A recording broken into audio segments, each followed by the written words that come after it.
तो अब हम हमारे साथ जो महंत कमरेश दास जी आए हैं श्रद्धा धाम से, जहाँ साहब का जन्म स्थल है, मैं उनसे ये कहूँगा कि आप यहाँ क्योंकि लगातार ध्यान ही की चर्चा हुई है और जितना हम कोशिश करके आए थे कि इन विषयों पर मुझे काफ़ी गहराई से बताना है, अब भी उसमें से इतने पाठ छूट गए हैं।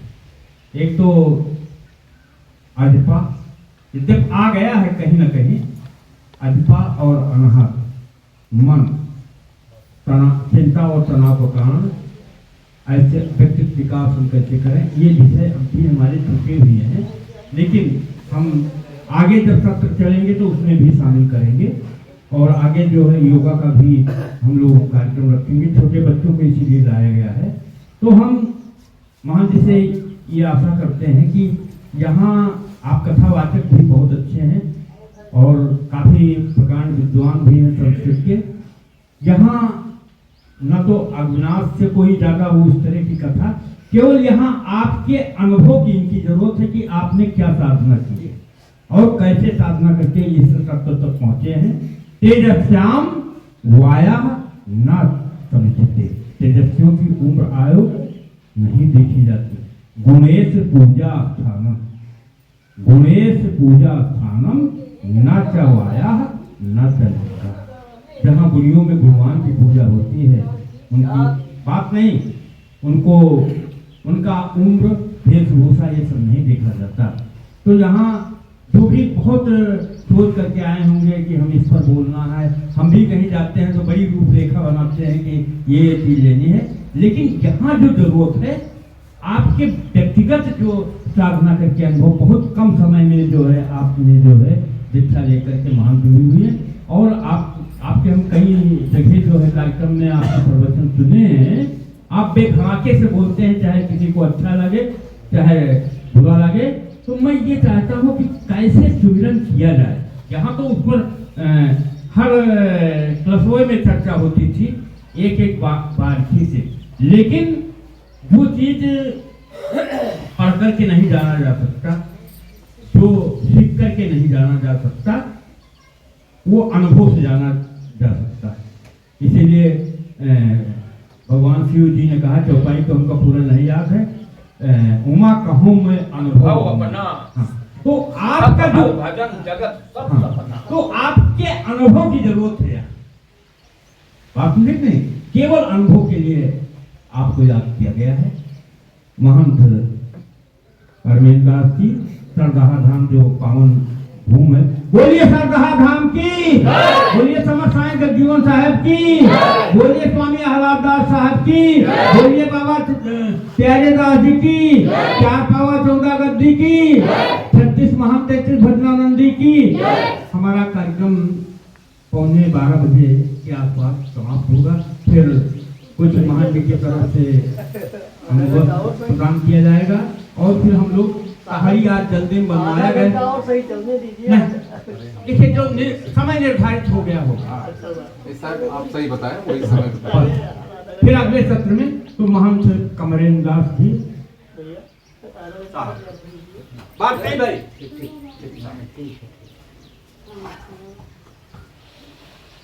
बोलिए बड़े बाबा की, बोलिए सतनाम पंथ की। ये सबसे पहले तो मैं इस पावन धरा को नमन करता हूँ और समर्थ स्वामी जगजीवन दास जी का जो एक यहाँ पर भी पौधा स्वामी जी ने रोपित किया, आज वो पुष्पित पल्लवित हो रहा है, जिसकी छाया में बैठे हैं। बाबा प्यारे दास जी के चरणों में वंदन करता हूँ। और जो इस कार्यक्रम की प्रमुख भूमिका का संचालन हमारे प्रथम पावा महंत श्रद्धेय कमलेश दास जी के द्वारा इस स्वरूप को जो है बनाया गया, इसके लिए वो कोटि कोटि वंदन के पात्र हैं। मैं आपको सादर वंदनी नमन करता हूँ। इस मठ के जो संपूर्ण व्यवस्था का संचालन करने वाले हमारे महंत हनुमान दास जी आपको भी मैं साहब सतनाम सादर बंदगी ज्ञापित करता हूँ। हमारे श्रद्धेय गुरुदेव जिनकी वाणी आप श्रवण करके बहुत आनंदित हुए हैं, बहुत भाव विभोर हुए हैं, आह्लादित हुए हैं, और जिनकी कृपा से मैं इस धाम में पहुंचा, मैं उनको भी बंदगी करता हूँ। हमारे बड़े भैया सतनाम जी, आपको भी सादर बंदगी, और यहाँ पर विराजमान समस्त उच्च कोटि के साधकों को मैं नमन करता हूँ। आकर के बहुत प्रसन्नता हुई। देखिए, इतना भी प्रयास किया जाए कि भूमिका में हमें कुछ नहीं बोलना, लेकिन कुछ जरूर बोलना पड़ जाता है। हमें काफी प्रसन्नता इस बात से है कि आजकल दीक्षा हम लोग ले लेते हैं। दीक्षा का अर्थ होता है कवच, जो हमें काल से, विषय वासनाओं से बचा के रखे, वो दीक्षा। दीक्षा का अर्थ ही नहीं समझ पाए। दीक्षा ले लेते हैं, धागा धारण कर लेते हैं, लेकिन ना तो हम भजन को सीखना चाहते हैं, और ना जो हम सीखना नहीं चाहते तो गुरु बताना भी नहीं चाहता। दोनों चीजें, कमियां दोनों जगह पे हैं। कारण क्या है कि जब हम उसको सीखना नहीं चाहते, गुरु बताना नहीं चाहता, तो धीरे धीरे वो परंपरा कमजोर हो गई। प्रसन्नता इस बात की है कि यहाँ पर आप लोग उस चीज को सीखने के इच्छा से आए हुए हैं, उस मूल स्वरूप को जानने की इच्छा से आए हुए हैं। तो ये आप लोग तो बहुत जो है, कितना भी प्रणाम किया जाए वो सब कम है। बड़े बाबा की विशेष कृपा है आपके ऊपर कि आपके अंदर वो स्वयं प्रेरणा के रूप में प्रकट हुए हैं कि भाई उस चीज को हम खोजें, उस तत्व को हम प्राप्त करें। समर्थ स्वामी जी ने जो हमें नाम दिया, सतलोक से लेकर के आए स्वामी जी, उस मंत्र को हमको प्रदान किए। मंत्र प्रदान किया, मंत्र है स्वामी जी का। स्वामी जी की ये थाती है, ये धरोहर है, तो हमको विचार विमर्श करके प्रदान करना चाहिए कि हम देख किसको रहे, पहले पात्र को देख लेना चाहिए, और हम लेने क्या जा रहे हैं ये भी हमें विचार कर लेना चाहिए कि हम लेकर के आ रहे हैं तो क्या लेकर के आ रहे हैं, और मिला है तो हमें किस लिए मिला है। जैसे एक मुट्ठी चना दे दिया जाए और कह दिया जाए ले जाओ इसको, और हम उसको बांध करके किसी पात्र में रखते हैं तो चना उतना ही रह जाएगा। लेकिन अगर उसका जो है उस बीज को रोपित कर दिया जाए, बो दिया जाए, तो उसकी अधिकता बढ़ती चली जाएगी।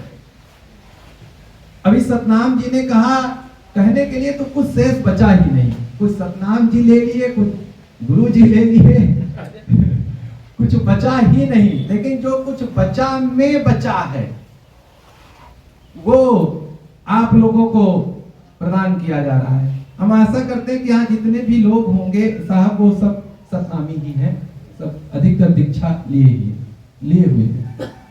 सभी लोग हाँ, सभी दीक्षित हैं, तो कुछ कहने में भी संकोच नहीं है। अपनी बात को जो है बहुत ही बेधड़क कही जा सकती है।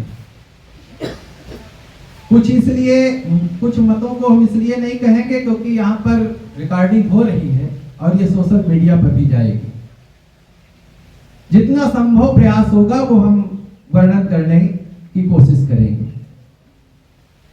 तो कहने का तात्पर्य ये है कि हम नाम को लेकर के आए। देखिए, बड़े बाबा ने हमको तपस्या नहीं सिखाई, तप का मार्ग नहीं दिया, बाबा ने हमको भजन का मार्ग दिया।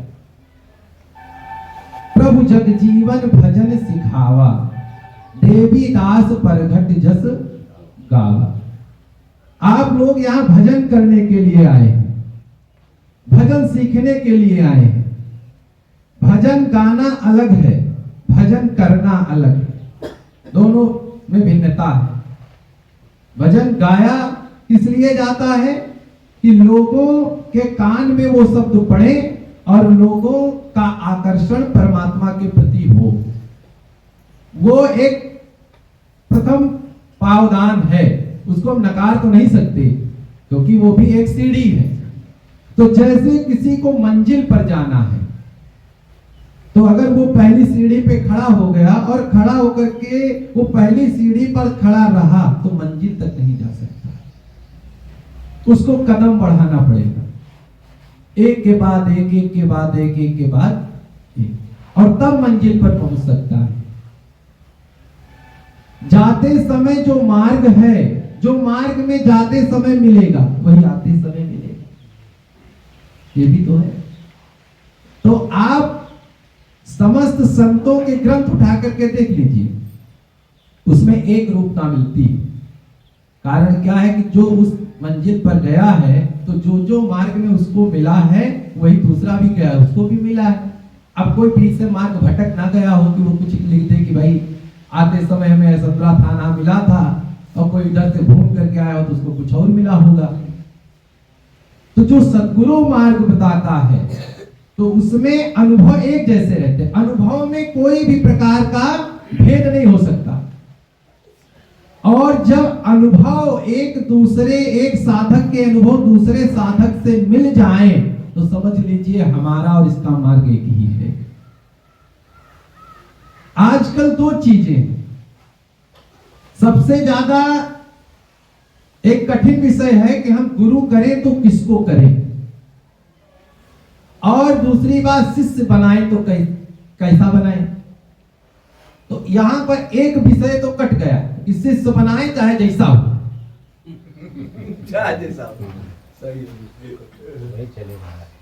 पहले आओ और पहले पाओ।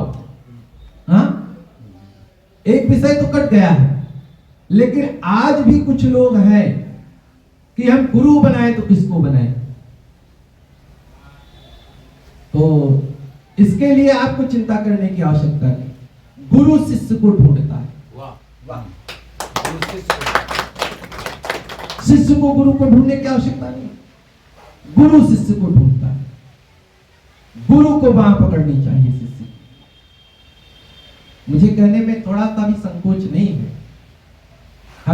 हमने 16 वर्ष के 2 बच्चों को दीक्षा दे रखी है और वे बच्चे आज नाम साधना करते हैं, जो मैंने बताया कि इस प्रकार से आपको बेटा करना है।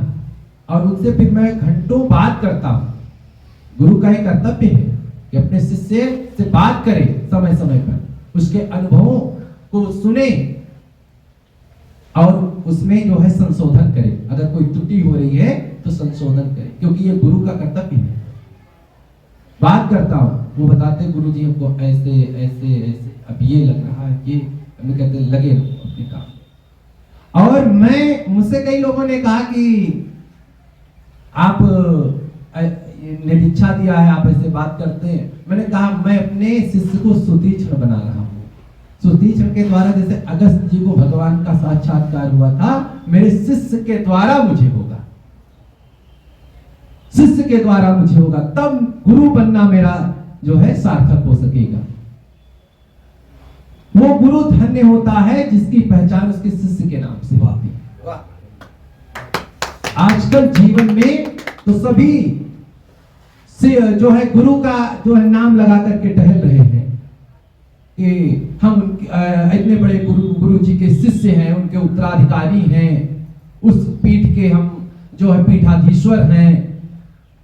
लेकिन मुझे इस बात का स्वाभिमान है कि मैं समर्थ स्वामी जी के नवम वंशज श्रद्धेय पूज्यपाद नीलेंद्र वस्त्रदास जी का शिष्य हूं। लेकिन अगर मेरे द्वारा कोई अच्छा कार्य होगा और गुरुदेव को इस बात पर स्वाभिमान होगा कि मेरे शिष्य ने यह कार्य किया है, तो मेरी वही गुरु दक्षिणा होगी। तो शिष्य को अपने गुरु को यह दक्षिणा देनी चाहिए। तो कहने का तात्पर्य कि गुरु को ढूंढना नहीं पड़ता, गुरु स्वयं हृदय में प्रकट हो जाते। 3 रूपों में ब्रह्म स्वयं बोध कराता है कि गुरु किसको माना जाए। स्वामी विवेकानंद जी ने कहा था कि जिसके पास जाने से आपके विचारों में परिवर्तन होने लगे वो कोई सामान्य व्यक्ति नहीं है। तो ये पहली पहचान। दूसरी पहचान ये है कि जब आपके हृदय में ऐसे उच्च कोटि के गुरुदेव का वर्ण करने की इच्छा जागृत होती है और अगर आपने भजन करना प्रारंभ किया है, नाम सुमिरन करना प्रारंभ किया है, तो ऐसे गुरुदेव का स्वरूप हृदय में प्रकट हो जाता है, चाहे वो स्वप्न के माध्यम से ही ना प्रकट क्यों ना हो जाए, वो प्रकट हो जाता है। और तीसरा कि ऐसे स्थान पर जाने पर या वाणी के माध्यम से प्रकट हो जाए कि कोई व्यक्ति आकर के कोई महापुरुष आपसे कहे कि अगर इस चीज की आवश्यकता है तो वहां पर आपको ये चीज मिलेगी, तो इस प्रकार से हम गुरु को प्रकट रूप में देख सकते। रामचरितमानस में एक बहुत अच्छी बात आई। आजकल हमारे यहाँ जितने ग्रंथ हैं उनको हम एक पौराणिक दृष्टिकोण से पढ़ते हैं। वहां पर बात आई है भी महंत जी ने कहा, उमा कहूं मैं अनुभव अपना, कहा कि आप अपने अनुभव की बात करना। सत हरि भजन जगत सब सपना। रामचरितमानस में शंकर जी ने कहा है, राम ने कहा कि जो शंकर का द्रोही है वो मेरा दास नहीं हो सकता। और राम जी ने क्या कहा, जो शंकर जी ने क्या कहा, जो राम का द्रोही है वो मेरा नहीं। अब सोचना ये शंकर है कौन? वहां पर शिव की बात नहीं हुई, वहां पर शंकर की बात हुई। शिव और शंकर, ध्यान देना, शंकर की बात। तो शंकर कौन है? रामचरितमानस के जो है बालकांड में दूसरे श्लोक में गोस्वामी जी वर्णन कर देते हैं, वंदे बोधमयम नित्यम गुरुम शंकर रूपी।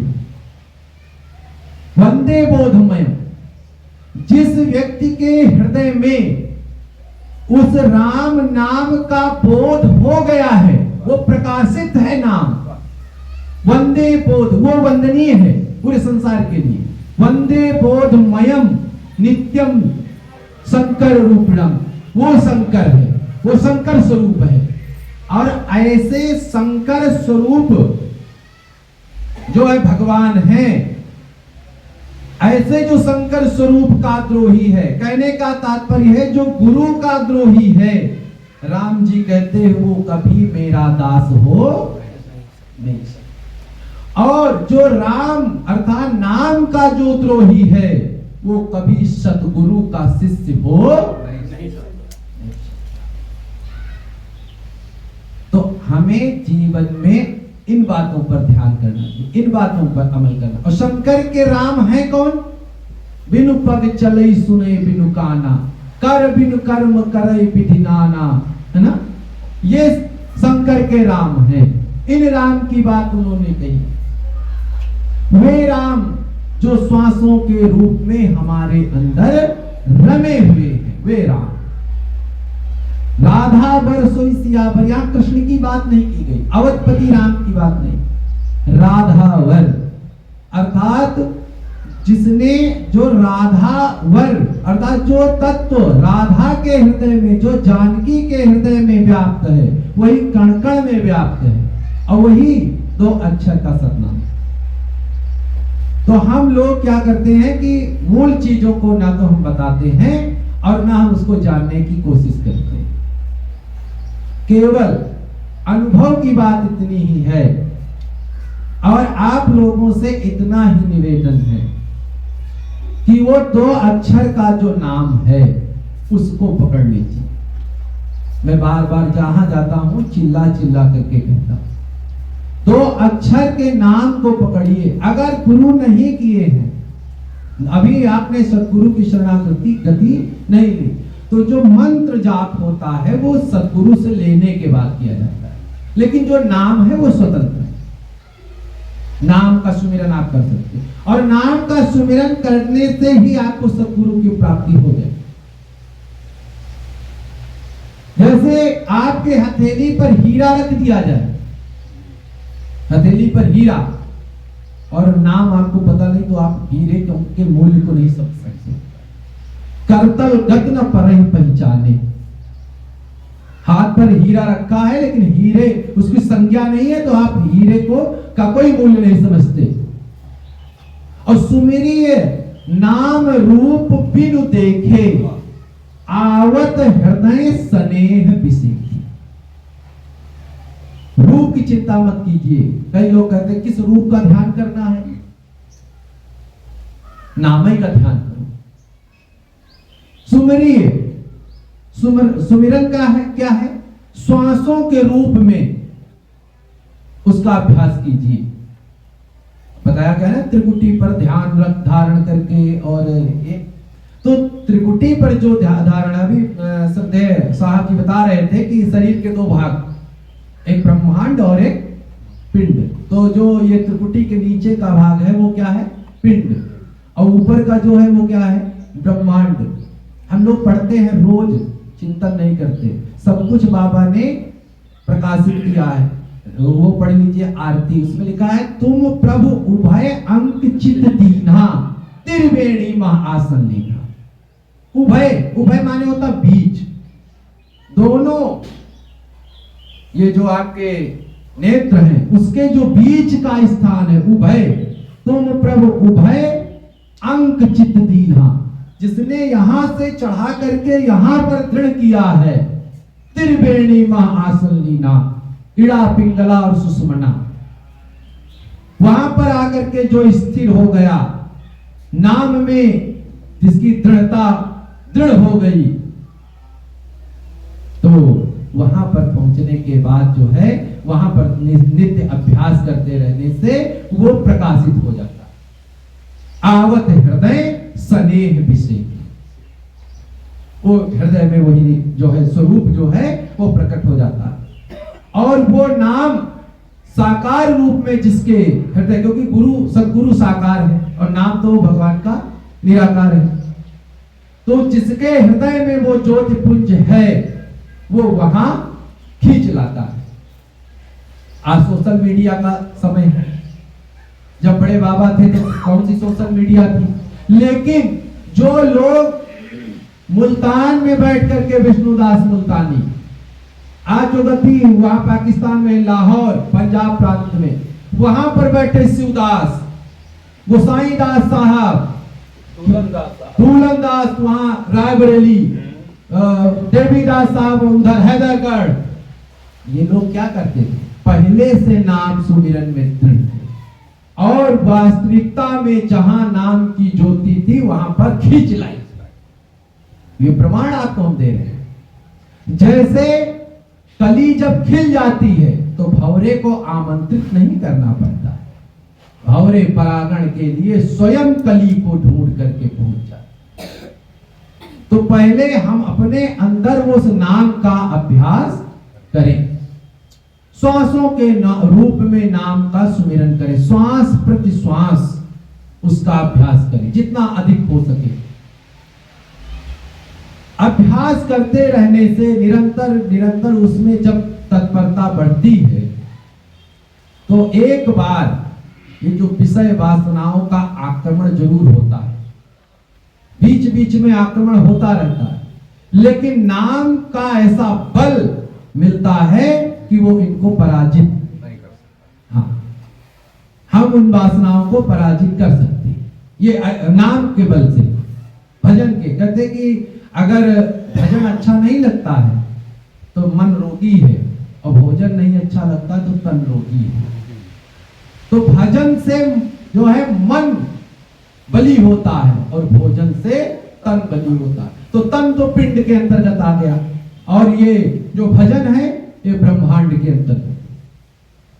तो कहते हैं कि उड़ते सकल वासना भागी और केवल राम चरण लो, एक को पकड़ लीजिए स्वयं सब दूर हो जाए। जैसे अंधकार को मिटाना चाहो, नाना यत्न करके देखो अंधकार नहीं जा सकता, लेकिन एक दीपक प्रज्वलित करो, अंधकार स्वयं चला जाएगा। तो राम नाम मणि दीप धरि जी हृदय हरि द्वार, और तुलसी बाहर भीतरो जो चाहत। कई लोग कहते हैं कि नाम सुमिरन से क्या हमें सांसारिक सुखों की प्राप्ति हो सकती है? हम कहते हैं हाँ हो सकती है। आजकल आप देख लीजिए नाना प्रकार के जो कला है वो किस कारण होती है?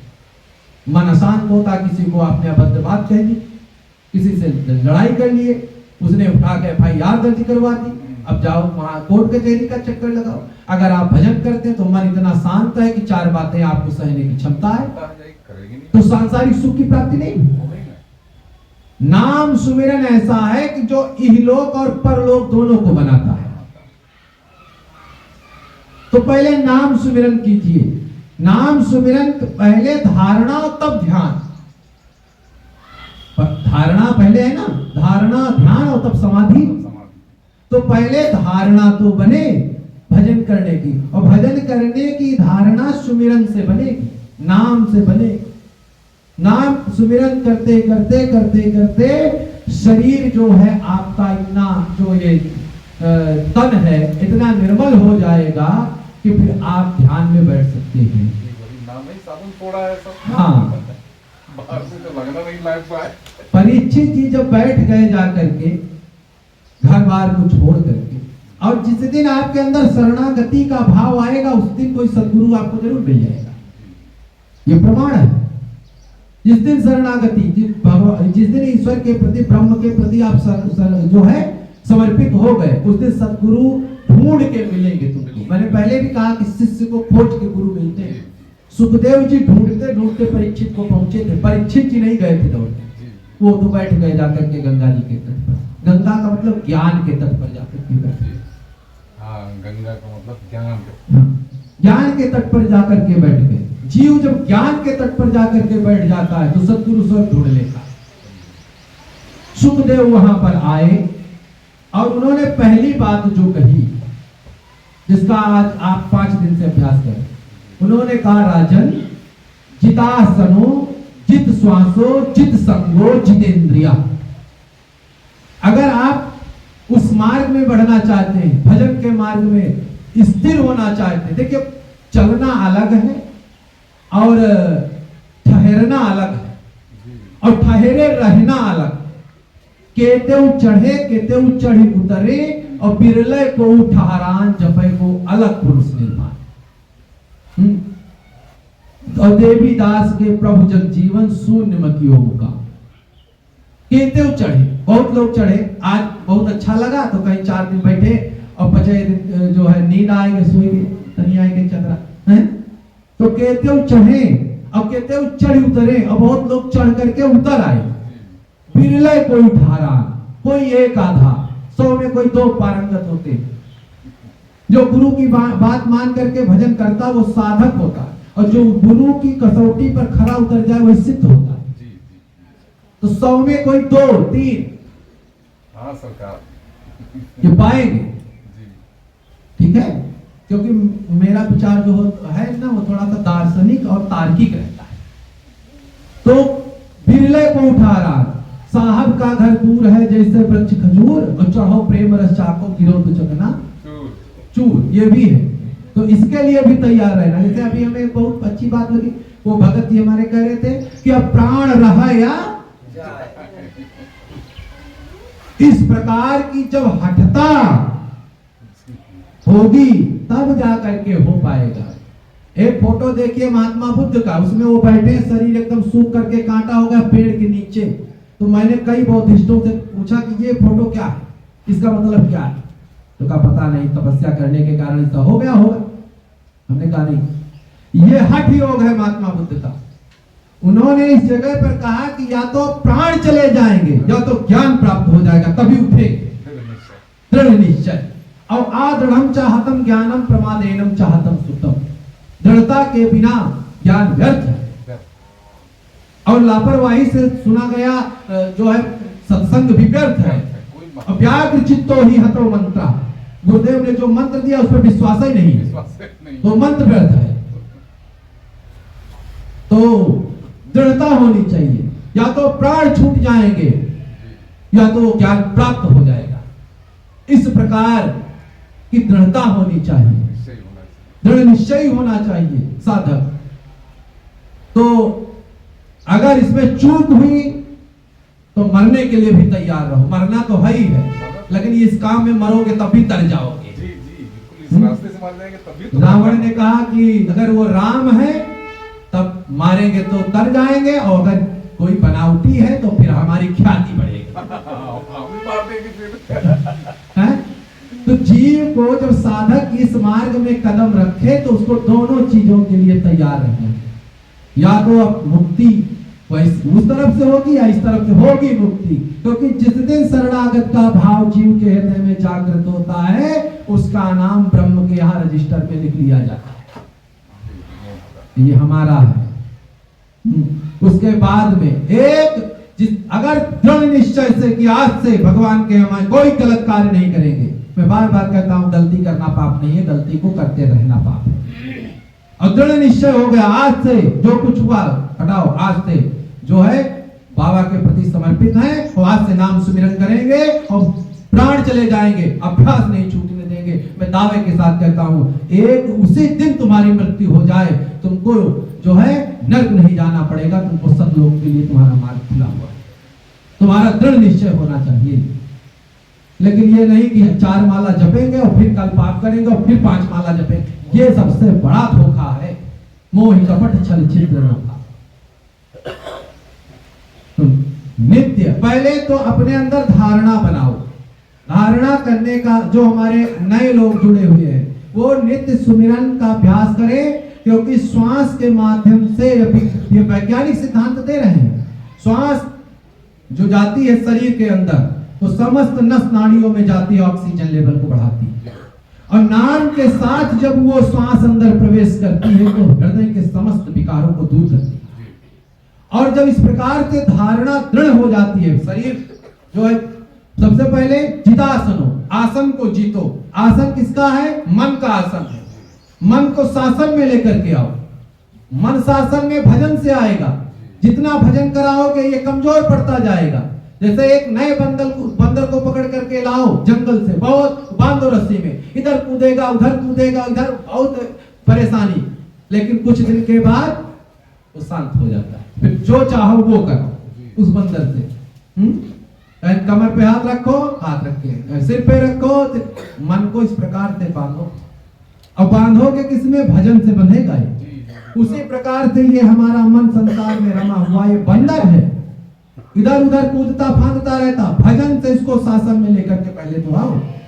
मन का आसन जीतो, जितासनो, और फिर जित श्वासो, श्वास पर नाम को चढ़ाओ। एक एक श्वास नाम के साथ जाए, ऐसा अभ्यास करो। जितासनो, जित श्वासो, और फिर जित संगो, फिर संग को भी जीतो। इतने अभ्यास के हो जाने के पास अगर दुराचारी व्यभिचारी के पास बैठे तो उसका जो प्रभाव है तुमको प्रभावित कर देगा, करेगा। हाँ। इसके लिए कई लोग कहते हैं अरे नहीं हम तो अपनी स्थिति में मगन है, चाहे कोई कुछ भी कैसे। 2 चना, एक होता है भुना हुआ और एक होता है कच्चा। और कच्चा चना थोड़ा पानी डाल के देखो, कच्चे चने में पानी डालो तुरंत अंकुरित हो जाएगा, और भुने चने में पानी डालो कोई प्रभाव नहीं, कोई प्रभाव नहीं। तो कच्चा चना है साधक और भुना चना है सिद्ध। अभी आप साधक और सिद्ध नहीं हो, तो इसलिए जब तक आप साधक हो तब तक आपको संग से भी बचना है।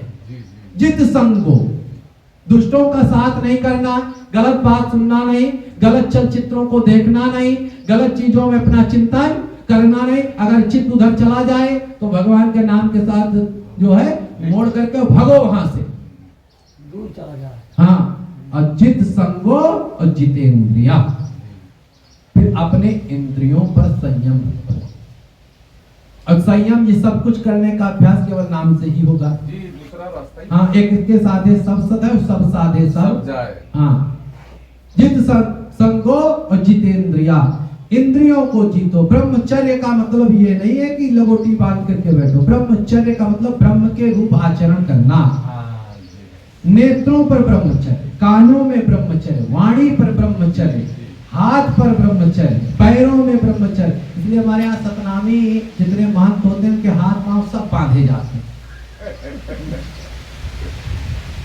लेकिन आजकल का दुर्भाग्य है, कुकुर जैसे हाथ पांव सब बंधाए गटई और इधर दौड़त है, उधर दौड़त है, इधर लेह कमंडल, उधर दौड़त है। हाँ हम कहा कौन कसूर करे बस बाबा दोनों हाथ बधाए हो। तो जितना लेकिन ये बड़ी कृपा है कि बड़े बाबा ने हाथ पाए सब पकड़ रखे। हाँ तो कहने का तात्पर्य यह है कि जितेंद्रिया, इंद्रियों को जीतो, पैर आपका कुपथ मार्ग पर न जाए, हाथ से कोई अनिष्ट कार्य ना हो, निरंतर जो है प्रभु के चिंतन में हमारी दृष्टि लगी रहे, कानों से हम जो है नाम की व्याख्या सुने और रसना से नाम की व्याख्या करें, तब जितेंद्रिय। अब जितेंद्रिय जब हो गए, अब ये पार हो गई खाई, अब सिद्ध की श्रेणी में आ गए। अब आपको इधर की चीजें अगर आएंगी भी, अब भुने चने हो, अब पानी पड़ेगा तो उगोगे नहीं। हाँ अब इस स्थिति में प्रवेश किए हो, अब यहां से इधर नहीं, अब इधर का कनेक्शन है ना। जैसे एक पानी होता है ना, बोरिंग किया जाता है तो उसमें पानी गंदा निकलता है प्रेशर से, लेकिन जब वो जल स्रोत में पहुंच जाता है उसके बाद में फिर भी तो पाइप के अगल बगल मिट्टी रेत सब कुछ रहती, लेकिन तब पानी स्वच्छ ही निकलता है। तो पहले जब भजन के मार्ग में चलोगे तो नाना प्रकार के संकट आएंगे, इससे भयभीत नहीं होना है। जिस दिन आपका कनेक्शन वहां से जुड़ जाएगा फिर जल स्वच्छ ही निकलेगा, कारण ये। तो इसी प्रकार से नाम के सुमिरन का सबसे पहले श्वासों में चढ़ा करके इसका अभ्यास किया जाए। नाम को नहीं छोड़ना है, नाम को नहीं छोड़ा, दृढ़ता के साथ नाम को पकड़ो, नाम नामी से मिला दे। अपने आप रास्ते हाँ मिलते जाएंगे। ये मार्ग तुमको मिलता जाएगा, अनुभव होते जाए, अपने सदगुरु से बताते जाओ कि अब हम ये ऐसे बैठे हैं, तो उसमें बीच बीच में तोगेंद्री का विषय भी आएगा। ऐसे ध्यान में बैठ गए, आधे घंटे का ध्यान लगा तो यहाँ बहुत देर से खुजला रहा है, ऐसा होता। इस ध्यान में बैठे अब यहाँ खुजलाने लगा, तो ये तोगेंद्री का विषय है ना। आपको वहां पर पीड़ा होगी, उसको जीतना है, यही जितासन हो, उसको जीतना। फिर थोड़ी देर बाद आप देखेंगे कि वो सही हो जाता है अपने आप। अब क्रॉस कर गए, हो गया। अब आप फिर उसके बाद में देखेंगे कि फिर धीरे धीरे से व्याकुलता होगी, जैसे नेत्र बंद किए तो एक बार मन तुमसे कहेगा कि थोड़ा सा आंख खोल के देखो, फिर बंद कर लेना। तो यही मन को मारना है, खोलना नहीं है। हाँ खोलना नहीं, शासन में लाना है। तो क्रॉस होता चला जाएगा, तो क्रॉस होते चले जाएंगे। आप जैसे ब्रेकर होते हैं ना कि तो उस पर आराम से गाड़ी चढ़ा दी जाती है। हाँ तो इसी प्रकार से आप उस अवस्था को पार कर जाएंगे। कभी ऐसी अवस्था आ सकती है कि आप ऐसी अवस्था आती है, जहां तक मेरा अनुभव है, कि एकदम गुरु के प्रति श्रद्धा हो जाती है। अरे ये सब क्या, आपको तो लगता है कि हम ही श्रेष्ठ हैं, ऐसा होता है। गुरु से अश्रद्धा हो जाती है, गुरु के प्रति श्रद्धा ही नहीं रह जाती, उस समय सावधान रहना, नाम को नहीं छोड़ना है, नाम को नहीं छोड़ना। फिर कभी ऐसा आता है कि मन के अंदर ये विचार आता, क्या नाम से ही हमें सब कुछ मिल जाएगा? नाम में भी अश्रद्धा कराता है ये मन। हाँ नाम में भी अश्रद्धा हो जाएगी, ये जीवन के अनुभव हैं। फिर आपको लेकिन नाम को नहीं छोड़ना है और अपने भजन को बढ़ा देना। जैसे चढ़ाई आती है तो पैडल बढ़ा दिए जाते हैं, वहां परेशानी जरूर होती है लेकिन फिर आप चढ़ जाते हैं। और जिधर ढलान जब मिल जाती है तो फिर पैडल मारना भी नहीं पड़ता, तो आराम से चले भी जाते हैं। हाँ तो वहां पर आपको भजन को और भी अधिक, जैसे 24 मिनट का भजन कर रहे हैं, 48 मिनट का करो, इसे करवाओ। अच्छा जैसे तुमको ये पता चल जाए कि कोई नौकर है और वो भाग जाने वाला है, तो लोग सोचते हैं ना कि इससे परसों चला जाएगा, बता दे परसों हम चले जाएंगे, तो कहते हैं कि यहू काम करा ले, वो काम करा ले। तो हमको भी ये पता है ये शरीर एक दिन छूट जाना है, तो इसे खूब भजन करवाओ, इसका उपयोग कर लो, खूब बस के भजन करवाओ, बैठो आसन कराओ इससे भजन। हाँ तो इस प्रकार से जो है सुमिरन का अभ्यास निरंतर करना चाहिए। फिर जब आपका सुमिरन और अधिक बढ़ेगा तो यहाँ प्रकृति के पास में, प्रकृति के पास थोड़ा सा ऐसा लगता है कि चुंबकत्व जैसे चुंबक होता है ना, तो एक चुंबक दूसरे को आकर्षित, ऐसे यहाँ पर गुदगुदाहट सी हाँ महसूस होने लगती है। वो बड़ा आनंद का विषय होता है, एक बहुत ही बहुत अच्छा लगता है, उसका वर्णन तो हो ही नहीं सकता। बहुत अच्छा गुदगुदा। कभी कभी हल्की हल्की दर्द सी महसूस होती है यहाँ पर हाँ, सबका। नसों में थोड़ा थोड़ा दर्द भी महसूस, उस दर्द को भी सहना है ना। तो इस प्रकार से जो है आपको निरंतर, और ये सब मिलेंगे केवल नाम से, दृढ़ता से नाम को पकड़ लीजिए। बाबा ने अविनाश ग्रंथ में कई बार, हजारों बार उन्होंने उल्लेख करते हुए कह दिया, स्पष्ट कर दिया, राम सुमिरो, राम सुमिरो, राम। खट कर्म करने की जरूरत ही नहीं है, सिर्फ कुछ केवल नहीं है। यही नाम है। विविध नामों को छोड़ करके केवल एक नाम लीजिए। जैसे कि नाम राम क्या है? राम तत्व है, जी राम तत्व है। जितने भी और भी प्रभु के नाम हैं ये सब विशेषण हैं। किसी ने नारायण कहा, किसी ने हरि कहा, किसी ने केशव कहा, किसी ने मुरारी कहा, किसी ने त्रिसरारी कहा। ये सब प्रभु के विशेषण। त्रिशिरा का वध किया त्रिसरारी, ये सब। लेकिन जो राम है ये मूल मंत्र है। ये जैसे पानी है और कोई कहता वाय, कोई कहता तोय, कोई कहता है जल, कोई कहता नीर, तो ये, लेकिन वो तत्व एक है, एक है। एक ही तत्व है। चाहे उसको बुद्ध ने भजा हो, चाहे ईसा ने भजा हो, चाहे मोहम्मद साहब ने भजा हो, चाहे जो, एक तत्व है, दूसरा कुछ है नहीं। तो इसलिए इसी तत्व को, एकाक्षरी मंत्र को आप जपते रहें, खूब नाम सुमिरन कीजिए। जो कुछ आप यहाँ जानने के लिए आए हैं, जो कुछ सीखने के लिए आए, सब इसी से प्रकाशित हो जाएगा। जहां तक कि मेरा विचार है, बाकी महापुरुषों की सभा है, हरि अनंत हरि कथा अनंता, और कहाँ ही सुनहि बहुविध सब संता। हम अपने गुरुदेव की चरण रज मात्र हैं और हमें कुछ भी नहीं है। जो कुछ बाबा कहलवा देते हैं वो सब कहते रहते हैं, ठीक है। और बस अधिक कुछ ज्यादा ना कहते हुए, और अभी बात की जा रही थी पूर्ण, पूर्ण की। पूर्ण क्या है? तो पूर्ण केवल ईश्वर है, ब्रह्म है, और ब्रह्म के अतिरिक्त पूर्ण कुछ है ही नहीं। सब लोग कहते हैं कि पूर्ण ज्ञान होने के बाद जो है वक्ता होना चाहिए, व्याख्या करनी चाहिए। हमने कहा कि पूर्ण ज्ञान है किसको, ये बताओ, पूर्ण ज्ञान किसको है? जब ब्रह्म के अतिरिक्त तो कुछ पूर्ण है ही नहीं। पूर्ण मदा पूर्णमिदं पूर्णात् पूर्णमुदच्यते पूर्णस्य पूर्णमादाय पूर्णमेवावशिष्यते। तो केवल ब्रह्म पूर्ण है और संसार में कुछ पूर्ण नहीं है। इसलिए अपने अनुभवों को, अपने जो है उच्च कोटि के जो लोग हैं उनको बताते रहना चाहिए, ठीक है। तो इन्हीं शब्दों के साथ वाणी को हम विराम देते हैं और आप सभी लोगों को एक बार प्रणाम करते हैं। आदरणीय परम श्रद्धेय महंत साहब कमलेश दास जी को प्रणाम करते हैं। परम श्रद्धेय प्रेम दास जी गुरुदेव को प्रणाम करते हैं। महंत जी को मैं जरौली धाम के जो पीठ के महंत जी है, जो आपके ध्यान में यहाँ का संचालन होता है, और हमको बड़े बाबा की बड़ी कृपा हुई। प्यारे दास साहब के एक समय हम रात्रि में आए थे और तब से इन्होंने पकड़ लिया हाथ, 2 बार बुला चुके हैं, और भविष्य में कितनी बार बुलाएंगे ये हम नहीं जानते हैं। और आज इनकी इच्छा थी कि करवेंद्र तुमको आ जाना है, तो पानी बरसने लगा। ये अपनी इच्छा से कुछ नहीं होता। हम तो मान जी से कहते भाई बड़ी हार्दिक इच्छा है, 5 दिन वहाँ रहने को मिलेगा, सत्संग सुनेंगे। सुनाना नहीं कुछ था, सुनना ये इच्छा थी कि सुनना है। लेकिन जो इच्छा इनकी, और देखो ये हमें मानते बहुत ज्यादा है। कारण क्या है कि हमको भोजन में तहरी बहुत पसंद है, और वही आज बना है, अभी हम सुन रहे थे, बहुत पसंद है। जहाँ शिष्यों के यहाँ जाते हैं उसके यहाँ वही बनाते भी है, क्योंकि बनाने में भी आराम और खाने में भी आराम। हाँ, तो वही बनवा करके इन्होंने रखा है। कृपा इसलिए क्योंकि बाबा की जन्मभूमि से बुलाया है ना, तो इसलिए मानते जानते जाते हैं। बोलो बड़े बाबा की जय।